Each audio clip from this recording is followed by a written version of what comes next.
अज बिल्कुल नसीराबाद में भी कश्मीरी अवाम से इज़हार यकजहती तौर कौमी अमन कमेटी बराए बैनुल मज़ाहिबीन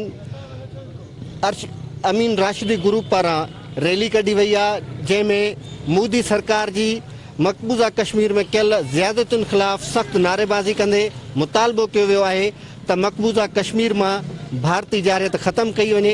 अचो उन सिलसिले में खाइन मालूम करूँ तो अज के ॾींहं ते कश्मीरी अवाम लाइ कहिड़ो पैगाम ॾियनि था। कश्मीर ते ज़ालमाना कर्फ्यू के अज एक साल पूरो थी वियो आहे। इन सॼे साल अरसे दौरान भारत की रियासत अड़ो को ज़ुल्म ना है जो उते न कयो वियो हुजे। इन सॼे अरसे दौरान दुनिया की इंसानी हुकूकन की अक़वाम मुत्तहिदा की सिक्योरिटी काउंसिल की खामोशी एक सवालिया निशान है। असां कश्मीरी भाइरनि सां हर वक्त गॾु आहियूं।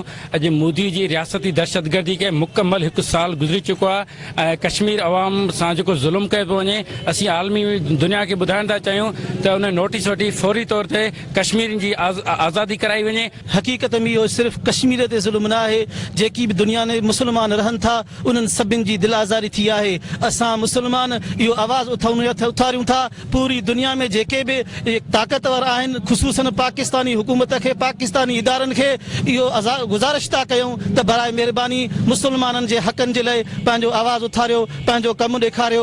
असांजे अॼु निकिरण जो मक़सदु इहो आहे त जेके मज़लूम कश्मीरी मुसलमान भाइर आहिनि असांजा, जेके लॉकडाउन अचण खां अॻु में ई लॉकडाउन थी चुका आहे, असां आलमी इदारनि खे चई रहिया आहियूं ऐं हिकिड़ी तंबीह करे रहिया आहियूं त ख़ुदारा मज़लूमनि सां इंसाफ़ कयो वञे, उन्हनि खे आज़ादी ॾिनी वञे। असांजो कश्मीरियुनि सां साथ जारी रहंदो ऐं कश्मीरी मकबूजा कश्मीरी अवाम जी आज़ादी लाइ ही जदोजहद जारी रहंदी। कैमरामैन सज्जाद कलोड़ो सां गॾु अल्लाह बख्श कुरैशी, सिंध टीवी न्यूज़, नसीराबाद।